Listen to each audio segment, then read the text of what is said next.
In unprecedented volatile times, rapid responses and innovative approaches are essential. At edUcate, we believe that product design should be humane, building on deep emotional insights to understand how to best leverage technology to answer customer needs in the simplest possible form. We cooperate with Columbia Business School to design corporate products and services that are not only great experiences, but touch at the very core of human problems. In a 5-day design sprint, 40 engineers, top-tier consultants, and entrepreneurs from around the globe work in teams to solve a client challenge. Teams are supported by Columbia's design studio and marketing experts, as well as edUcate consultants and client stakeholders. The design sprint is an intensive, practical approach to rapidly solve problems and deliver tangible solutions. The outcome? 30+ interviews, more than 300 ideas, 10 tangible digital prototypes validated in just under a week. We truly believe in the power of human-centered design for solving corporate challenges. Submit your challenge now at hello@edUcate.Business. So how does this work? Design thinking helps companies apply validated learning to solve complex problems using an iterative, human-centered process. A rapid way to utilize the benefits of design thinking is to conduct design sprints. I won't say I'm attached to design thinking, but I will say I see value in it now because I think it does something that original market research does not do, which is that it takes a problem and approaches it in a very open-ended way with really the spirit of discovery and discovery through empathy. And I think that's very powerful, so I really like that. And I've seen for myself the kind of great results you get when you completely shift your mindset and think about empathy. In 2020, during our design sprint with Columbia Business School, we worked on the challenge of OTP Bank, one of the largest banks in Central Europe.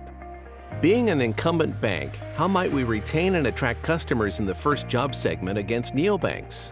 By providing unique services or fulfilling more than their financial needs? And as we all know, challenger banks put the traditional banks into a very specific situation. It's a challenging time now. And for me, this challenge was a good opportunity to get to know what you're thinking, get to know this first job segment, which is freshly out of college, freshly out of university, and got to the new job, first salaries, and has to make a decision where he continues or she continues banking transactional life. After the challenge was introduced by key stakeholders at the bank, and teams had a chance to discuss the context with them, the team started by performing various interviews to understand the customers and their needs, behaviors, motivations, fears. We created personas, empathy maps, and customer journeys to gather real insights that we could later build our solutions on.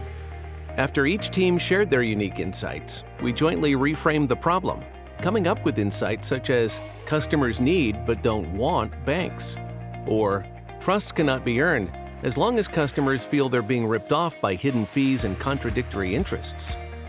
We realized that even though our focus is on younger generations, personal interactions are ever still more important to them due to the complexity of such critical life decisions. This idea of rapid prototyping, iteration, all of that is not something that marketing research traditionally did. We talked about the funnel, we talked about going down the funnel from opportunity identification, maybe down to ideation, then going to market. But it was a very kind of rigorous but rigid process. And I think design thinking frees you up to be a little more agile, a little more quick in your thinking.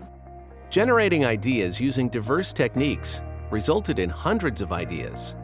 The ones with the strongest human needs, meeting the feasibility and viability criteria, got prioritized to create tangible, digital solutions for customer testing.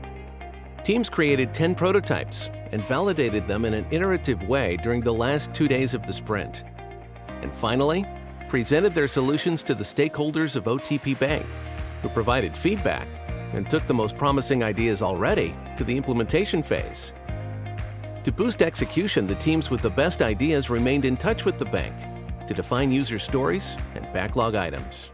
So you could tell by listening to the client that there are a number of ideas that I had not really considered or that it didn't immediately feel like it was core to the business, but the way that you position it is actually, we realize it's going to be core to our business in the next few years. I think the value of students doing work with organizations is that they can afford to explore roads that the organization might find too risky, or that the organization just can't seem to explore, even though they can be extremely valuable even in the short to medium term. As an organization who changed to agile methodology 14 months ago, everything which is connected to this is very important, including design thinking, which is a totally new concept for us.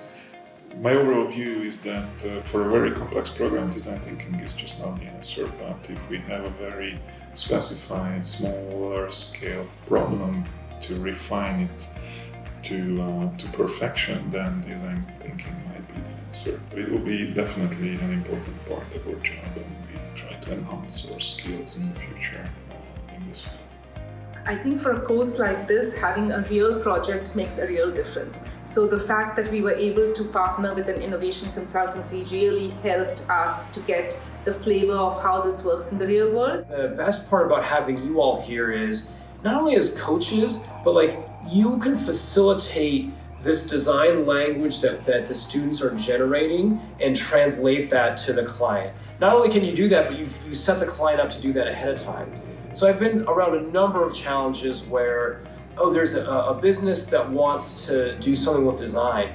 That's a learning curve. Like, they need to learn design. And so in a way, you've already helped them learn design, but you're able to make that translation. To me, that's really powerful. When done well, the human-centered approach fuels the creation of products that resonate more deeply with customers, ultimately driving engagement and growth. Being an incumbent, market-leading company, it is not obvious how to and where to innovate. By applying the creative, human-centered design approach, OTP Bank got new opportunities to innovate, which can truly help the bank retain their customers and competitive advantage in the long run. If you would like to take on the journey of customer-centric design, get in touch. We at edUcate are here to collaborate and co-create.